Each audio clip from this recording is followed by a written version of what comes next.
একমাত্র শান্তি প্রিয় দল আহলে সুন্নাত ওয়াল জামাত। আহলে সুন্নাত ওয়াল জামাত দাঙ্গায় বিশ্বাস করে না। আহলে সুন্নাত ওয়াল জামাত মারামারিতে বিশ্বাস করে না। আহলে সুন্নাত ওয়াল জামাত বিশ্বাস করে না। আহলে সুন্নাত ওয়াল জামাত জঙ্গিবাদে বিশ্বাস করে না।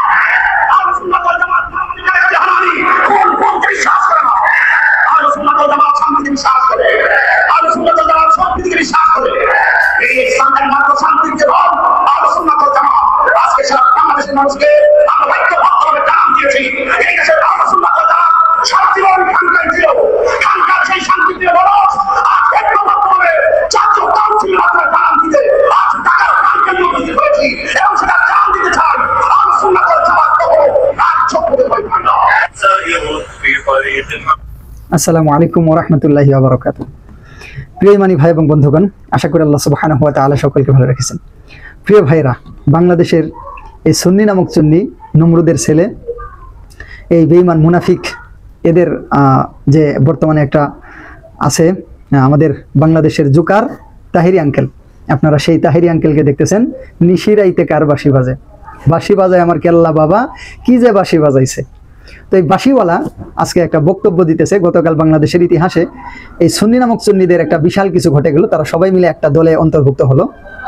তো সেখানে আমাদের বাংলাদেশের এই জুকার, এই বাঁশিওয়ালা বক্তব্য দিচ্ছে সেখানে যে আহলে সুন্নাত ওয়াল জামাত সারা বাংলাদেশের মধ্যে শান্তিপ্রিয় দল। তারা দাঙ্গা হাঙ্গামায় বিশ্বাস করে না, তারা বোমাবাজিতে বিশ্বাস করে না, তারা জঙ্গিবাদে বিশ্বাস করে না, তারা কোনো মারামারিতে বিশ্বাস করে না, তারা শান্তিপ্রিয়। এই বিষয়টা আপনারা তো খুব মনে করবেন অনেক ভালো একটা বিষয় বলছে, দাঙ্গা হাঙ্গামায় বিশ্বাস করে না, মারামারিতে বিশ্বাস করে না, বোমাবাজিতে বিশ্বাস করে না, জঙ্গিবাদে বিশ্বাস করে না। এই কথাটা যারা মনে করেন এটা ভালো বলেছে সে, আমি মনে করবো আপনার মাথায় কোনো ঘিলু নাই। এই কথাটা আপনি বুঝেন নাই। বাংলাদেশের এই সুন্নি নামক চুন্নিরা এরা কিন্তু প্রকৃতপক্ষে মুসলমান না, এরা কিন্তু স্পষ্ট মুনাফিক, এরা মাদারজাত মুনাফিক। আমি এদেরকে বলি এরা মাদারজাত মুনাফিক। বাংলাদেশের আল্লাহর দ্বীনকে ভুলুণ্ঠিত করার জন্য, আল্লাহর দ্বীনকে ধ্বংস করার জন্য এরাও কিন্তু একটা অস্ত্র। এরা যুগে যুগেই এরকম আল্লাহর দ্বীনকে না বুঝে এরা ইবলিশের বানিয়ে দেওয়া কিছু এই নাপাক বিদাতকে নিয়েই তারা তাদের জীবন পরিচালনা করেছে।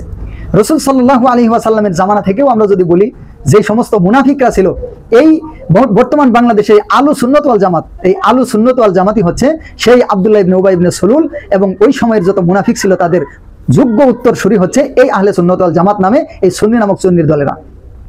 তো এরা মারামারিতে বিশ্বাস করে না, দাঙ্গা হাঙ্গামায় বিশ্বাস করে না, জঙ্গিবাদে বিশ্বাস করে না। এই শব্দগুলো, এই জঙ্গিবাদ শব্দটা এই নমরুদের ছেলেরা আগেও বলেছে। যখন হাসিনা ক্ষমতায় ছিল, হাসিনাকে বিভিন্নভাবে খুশি করার জন্য এই জঙ্গিবাদ শব্দগুলা বলে হাসিনার কাছ থেকে, আওয়ামী লীগের লোকদের কাছ থেকে একটা মানে ভালোবাসা তারা অর্জন করার চেষ্টা করত। এবং এই যে এখনো ওই জঙ্গিবাদ শব্দটা বলতেছে। আসলে কি মুসলমান যারা, তারা কি সবসময় শান্তিপ্রিয়ই থাকবে? দাঙ্গা হাঙ্গামা মারামারির কি কোনো দরকার নাই? জং মানে যুদ্ধ, জঙ্গিবাদ, জঙ্গিবাদী যারা যোদ্ধা তাদেরকে বলা হয় জঙ্গি। তো এই শব্দ বলে ওই আমেরিকা থেকে, আমেরিকার লাল ডগেরা আমাদের এই বাংলাদেশের মধ্যে, ওরা সারা বিশ্বের মধ্যে মুসলমানদেরকে নিচু করার জন্য, মুসলমানদেরকে সর্বদা দাবিয়ে রাখার জন্য ওরা এই শব্দটা ব্যবহার করত। বাংলাদেশেও যারা নাস্তিক, যারা বাম, ওরা এই শব্দটা ব্যবহার করে।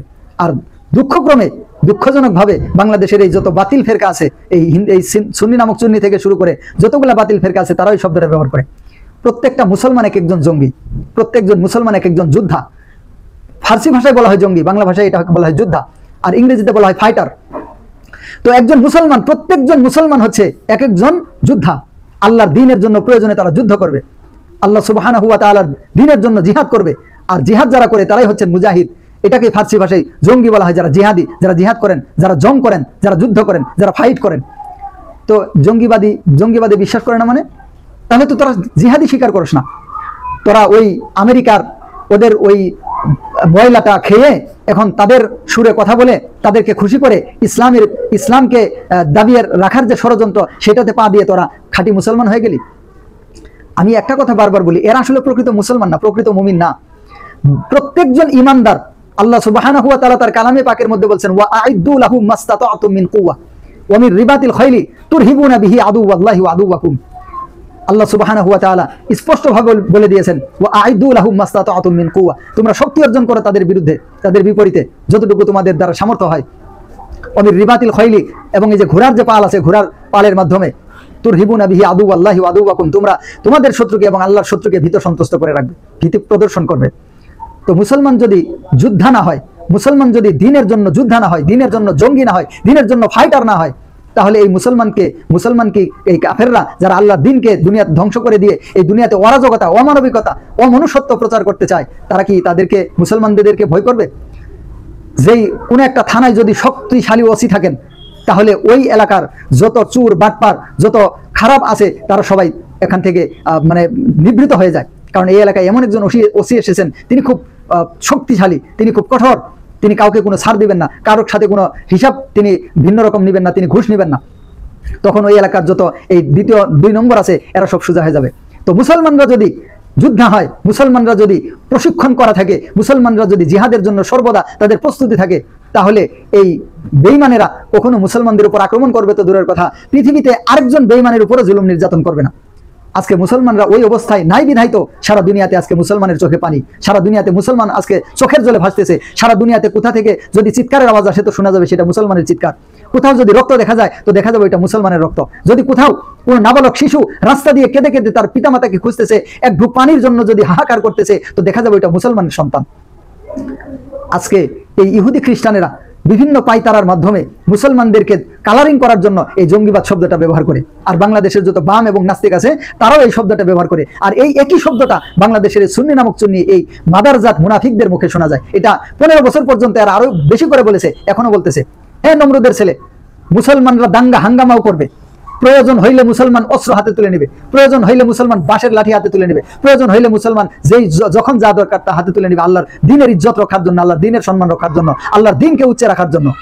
যদি বেঈমান, নাফরমান, মুনাফিক এবং দিনের শত্রুরা আল্লাহর দিনকে দাবিয়ে রাখতে চায়, মুসলমানদেরকে আঘাত করে, মুসলমান তাওহীদি মানুষ যারা আছে তাদেরকে তারা যদি যে কোনোভাবে দাবিয়ে রাখার চেষ্টা করে, তো মুসলমান যে কোনো পদ্ধতিতে অগ্রসর হওয়ার চেষ্টা করবে।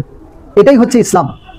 মুসলমানরা অগ্রসর থাকবে। হুয়াল্লাযী আরসালা রাসূলাহু বিল হুদা ওয়া দীনিল হাক্কি লিইয়ুযহিরাহু আলা দীনি কুল্লি। আল্লাহর দ্বীন সমস্ত তন্ত্র মন্ত্র সমস্ত কিছুর ঊর্ধ্বে থাকবে, সমস্ত বাতিল দ্বীনের ঊর্ধ্বে থাকবে। এটাই হচ্ছে আল্লাহর দ্বীনের উদ্দেশ্য।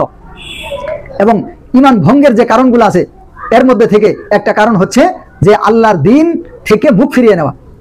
আল্লাহর দ্বীন থেকে মুখ ফিরিয়ে নেওয়া, ইসলাম ঈমান ভেঙে যাওয়ার যতগুলো কারণ আছে এর মধ্যে থেকে এটাও একটা। এবং মুসলমানদের বিরুদ্ধে কাফেরদেরকে সহযোগিতা করা। মুসলমানরা সর্বোচ্চ থাকবে, আল্লাহর দ্বীনের বিজয়ের জন্য তারা চেষ্টা করবে। তো মুসলমানেরা একটা কথা বলতেছে, দাঙ্গা হাঙ্গামায় বিশ্বাস করে না, জঙ্গিবাদে বিশ্বাস করে না। তার মানে এগুলা বলে ওই যে ওদের কাছে প্রিয় শাস্তে চায়, ভালো শাস্তে চায়। এটা হচ্ছে এদের উদ্দেশ্য। এই বাংলাদেশের সুন্নি নামক চুন্নি, এই মাদারজাত মুনাফিক, এদের কাছে আল্লাহর দ্বীনের বিজয়ের কোনো কথা নাই। এই যে গতকাল এতগুলো একত্রিত হয়েছিল, কত আলোচনায় সেখানে হইল আল্লাহর দ্বীনকে বিজয় করা, আল্লাহর দ্বীন দিয়ে আমাদের জীবন পরিচালিত হওয়া, আল্লাহর দ্বীন দিয়ে আমাদের জীবনকে পরিচালনা করার ব্যাপারে এদের মুখে একটা শব্দ আছে? একটা শব্দও নাই। ওমান লাম ইয়াহকুম বিমা আনজালাল্লাহু ফাউলাইকা হুমুল কাফিরুন ফাউলাইকা হুমুজ জালিমুন। কোরআনে কি নাই? কিন্তু এই নমরুদের ছেলেদের মুখে কখনো শুনবেন না, এই মাদারজাত মুনাফিকদের মুখে কখনো এই আয়াতগুলো শুনবেন না। ইনিল হুকমু ইল্লা লিল্লাহ, এই আয়াতগুলাই মাদারজাত ওলিদের, মাদারজাত মুনাফিকদের মুখে কখনো শুনবেন না। এরা হচ্ছে এরকম 2 নম্বর, এরা হচ্ছে এরকম নাফরমান, এরা হচ্ছে এরকম মুনাফিক। আল্লাহ তাআলা এদের খপ্পর থেকে পুরো উম্মাহকে হেফাজত করেন। আসসালামু আলাইকুম ওয়া রাহমাতুল্লাহি ওয়া বারাকাতুহু।